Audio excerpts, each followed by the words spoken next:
Thank you very much. Look at that. I loved making that film. So, I told Kevin before that when I was writing this movie with my dear friend Pete Brown, who wrote all the Cream hits, White Room, Sunshine of Your Love,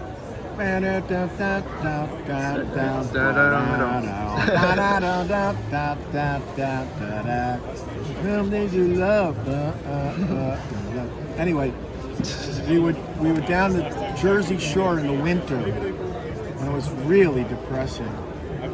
And as it turned out, I was having some personal issues I was dealing with, so I tried to get happier in the writing to overcome some of the depression I was having at the time. It came, that's where the Headhunters came out of. Right. When I said, you know, Pete, Headhunters, let's have them hunt their own head. And he goes, all right, mate. Well, you're just a Benuio, or some made-up word that he said, aren't you? Anyway, in other words, I was a little crazy, but and then just the film is kind of surrealistic in a lot of ways because of the mood that we were in while we were writing it.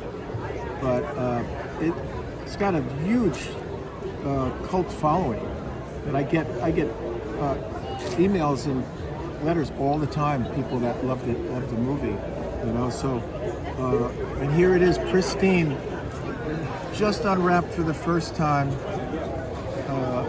I don't know if you have a machine to play it. I do. You do? But thank you. Thank you very much. Look at that. Twisted tales of Felix, twisted tales of Felix the Cat. Beautiful, beautiful. So at the end, when you hear all that talking, like that was from a nuns convention. A that nuns I recorded. convention? There was nuns. Nuns. Oh, wow. Catholic nuns. That's interesting. And that was them talking, milling around, going, yeah, well. And I put that in the end. Wow.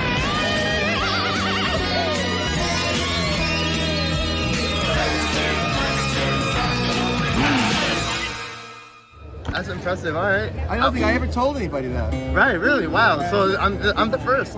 You're the first. Kevin's the first. I told that. I was working on that show. It was very interesting, you know, because I was working with a lot of guys from Rocco's World. Rocco, right? Rocco's mom. So they were pushing the envelope, pushing me and pushing the envelope a lot. But I'll tell you another. So they did this one.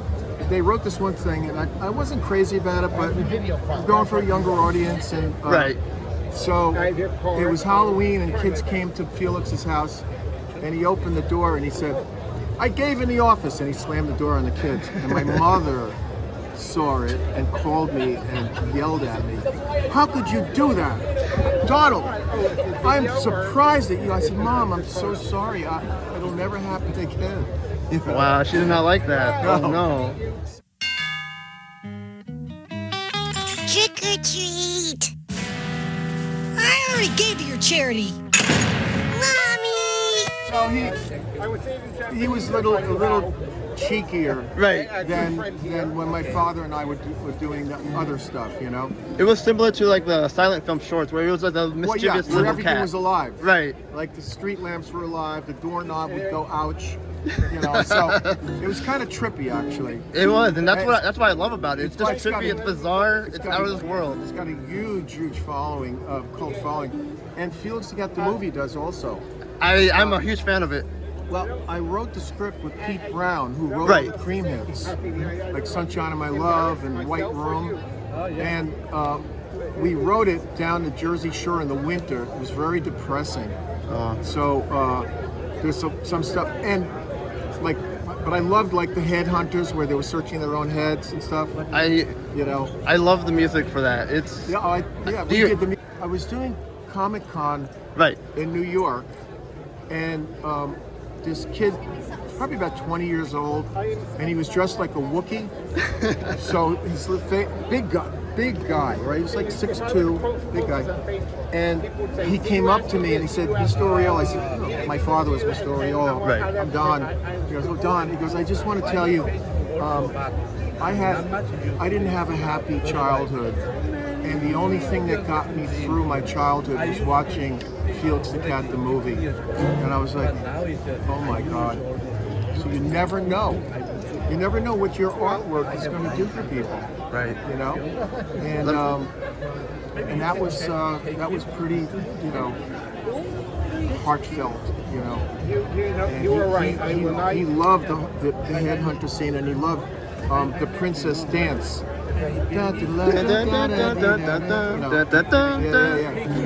So I was really happy about that because I wrote all that music, Let me tell you that Felix has been a huge part of me. It's gotten me through a tough time. It's made me really happy throughout these years as a kid. I've been through a lot as a kid, and Felix has always been there for me. Twisted Tales of Felix with Phil Roman. We were in a writers' meeting, and we were all throwing stuff around, and one of the writers says, "I love when Felix says, or said in Felix Got the Movie." And I said, "Wait a second. I said that." And it was the first time that I realized, and I mean this, that Felix wasn't alive, wasn't a living entity. But then I thought about it, and it's like if you look at a picture of, say, your great-grandparent or something, you never met them, or maybe you met them once or something, but when you see the picture, they're alive in your mind. So what's the difference between looking at a photograph of a person and thinking how they're alive, or looking at a cartoon character and seeing them as a live entity interacting with us? And so when I mean, Felix to me is a muse. It's like my muse. I think of him and I'll paint a painting or draw a picture. And I've done that since I was a little kid. So I grew up thinking Felix was like my brother, because I watched him come alive with my father. Right. I sat next to him. You've been there. On his drawing board. Right. I had a little drawing board next to his. That's cute. And he would say, "Donald, draw circles." Draw little circles. While he was doing the strip, and he was amazing. I mean, he just drew the strip, right from, he didn't lay anything. Well, he did lay things out, but just out of his head. It was just wonderful watching him. And then and he would do the strip like sometimes like the day before he did the daily strip. And he did the comic books also. Right. And Otto Mesmer more or less, passed the mantle to my father and said, "Joe, you do it better than anybody. You should do it." And for a while, my father ghosted for Otto, and so he drew in Otto's style, and then when he more or less took it over, then Felix sort of transformed into the character of today, And but it was very, very interesting. I don't know if you remember Vavoom.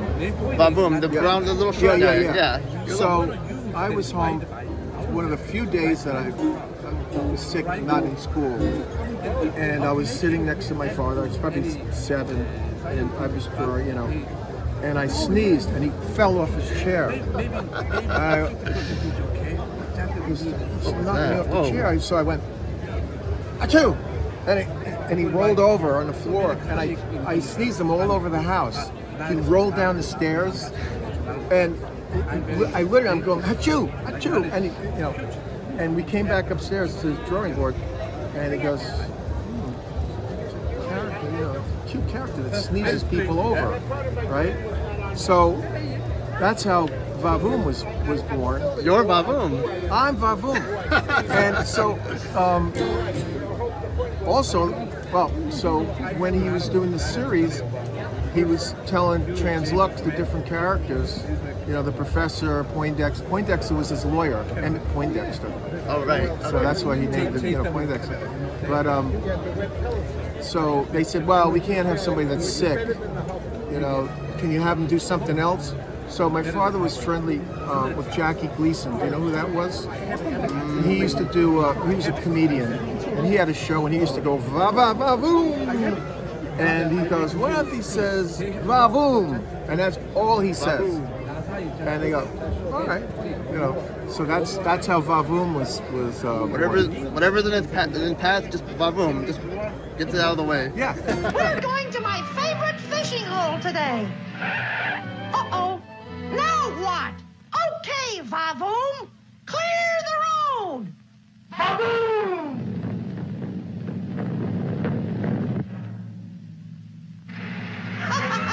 That's our Vavoom. He used me as the model because I had a big head. I have a big head, and I was a little kid. So he would tell me. He would say, Donald, look like this. And he would draw that. Donald, do this. And he drew that. Donald, look, you're looking for a pal, our dog. And he drew that. And then all of them. He goes, jump. And of course he extended animated, but now look, you're looking for it, you just saw a penny on the ground.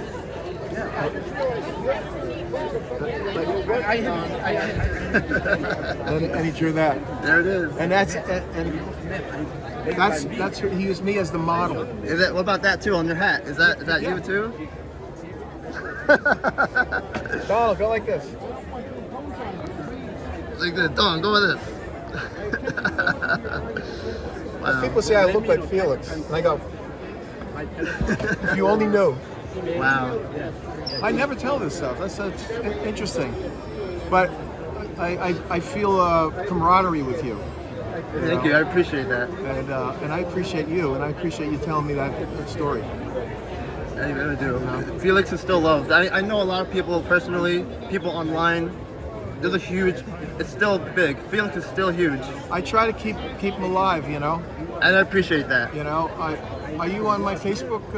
I don't really use Facebook No? often, no. But Well, and I have a gallery in Key West, I did in Florida, yeah, the Key West Gallery. It was Zazu. like all your paintings. Zazu, there we Yeah. go. Right. and then I have a gallery in Pine Island, New York, which is right by Vernon, New York, Vernon, Jersey. Oh, I don't know if you know what Vernon. it sounds familiar. I think I know where it is. Yeah. So it's right over the border, and I have like probably 300 of my paintings there. Wow. All right. So if you ever get a chance, it's called Blue Arrow. It's in New Jersey? It's in New York, actually. New York, but okay. Right over the border. That's the other thing I like about Felix. He's always been a New Jersey cat. Oh yeah. Just like me, just like Yeah, you. yeah. It's always been New Jersey. Otto Mesmer, Jersey. Oriolo, Joe Oriolo, Jersey. You, Jersey. Jersey, yeah. It's been a Jersey thing forever. Yeah, my I love father's it. Union City. Union City. I live. Okay. Yeah. Yeah. So, I don't know. Just knowing that just makes me feel nice. Yeah. Like a Jersey cat. I love it. I love him so much. And a lot of the writing and everything shows that in the series. You know? The funny thing about, because I work at a grocery store, and sometimes I'm on the cashier. They notice I used to wear a Felix mask. Oh wow. It was like this one. And then I would get like some elderly people like, oh, Felix, I remember that cat. I used to work on that. It was like, wow, that's insane. Like people who used to work it, they're still around. That's crazy. Yeah. People who used to work on the comics, the show. I'm still around. Yeah. So one Halloween, I was 5 years old. It was kindergarten. My mother made me a Felix costume. You riding on a tricycle. Yeah, that's you. And the mask was like a Tony the Tiger or something that my father painted a Felix on it, right? So I'm in kindergarten. I have this mask on, and I'm like, I was getting high from from the smell of the paint. You know, I didn't. That's not good for you. No, No. it wasn't. But It was. we didn't think about stuff didn't like think that. about it, right. You know, we ate lead paint. Are you wondering about going? Oh, sure. Yeah, man. So it was great growing up in that environment, you know, and very unpretentious. My father's a great guy, you know. Sure, he was. I'll give you another real quick story. So I have a guitar company. I make Oriolo guitars, right?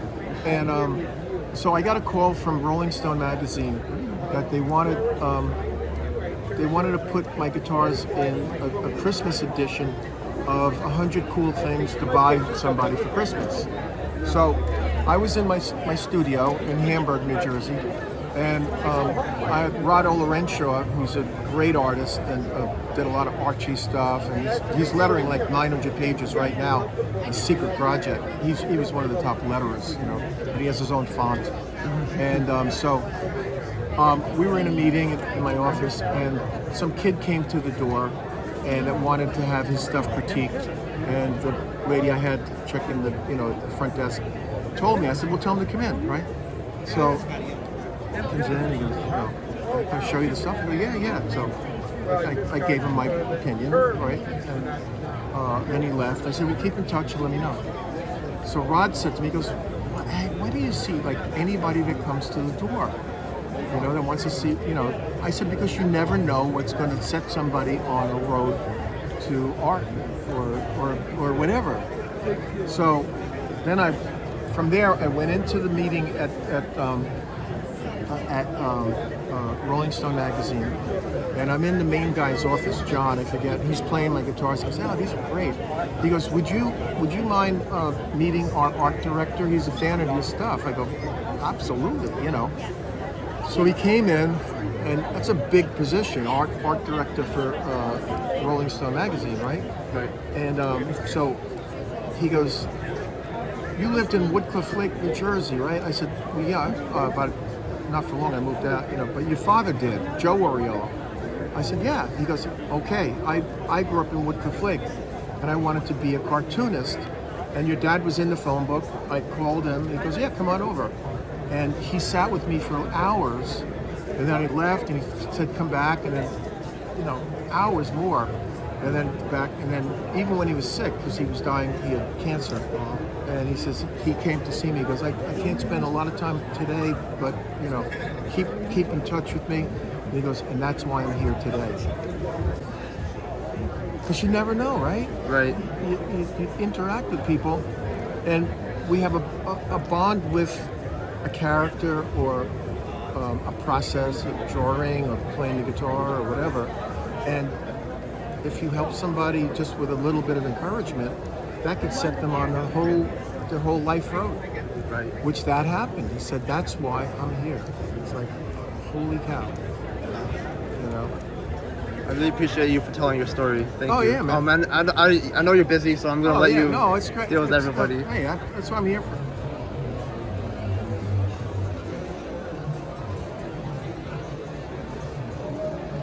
What's this? Give a magic guitar. I'll It's say, magic guitar. A magic guitar, right? Felix the Cat, the wonderful, wonderful cat. Whenever he gets in a fix, he reaches into his bag of tricks. Felix the Cat, the wonderful, wonderful cat. You laugh so much inside to make your arm go bitter pat. What you Felix? What you Felix? What you Felix? The wonderful cat. Woo, nice. That's what I like to hear, the song. Radio. Good.